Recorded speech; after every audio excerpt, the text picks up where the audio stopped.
Absurd qətnamələri və qeyri-ciddi çıxışları ilə daim gündəmdə olan Avropa Parlamenti növbəti dəfə özünü gülüş obyektinə çevirməkdən çəkinməyib.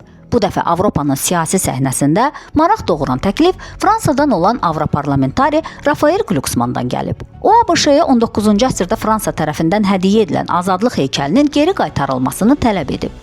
Bütün bunlar elə bir təəssürat yaradır ki, sanki Avropa Parlamenti artıq qlobal problemləri kənara qoyub, müasir dünyanın ən mühüm məsələsi kimi abidələrin hansı ölkəyə aid olması mövzusunu gündəmə gətirib. Glucksmannın arqumenti isə ən azı təklifin özü qədər qəribə və məntiqsizdir. Güya ABŞ artıq abidənin təməl prinsiplərindən uzaqlaşıb və bu səbəbdən də Fransa onu geri almalıdır. Bu bir daha sübut edir ki, Avropa Parlamenti xüsusilə Fransadan olan bəzi siyasətçilər üçün məntiq və reallıq anlayışından uzaq bir platformaya çevrilib.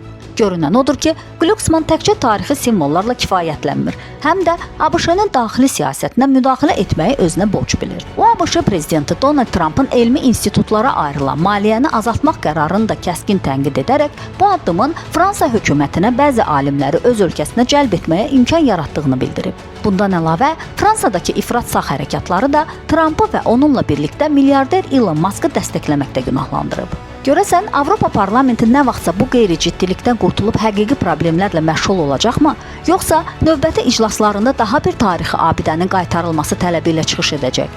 Bəlkə də növbəti hədəf Vaşinqtondakı obelisk olacaq. Belə çıxır ki, Avropa Parlamenti artıq beynəlxalq siyasətlə deyil, abidə toplamaq kimi qəribə bir məşğuliyyətlə maraqlanır.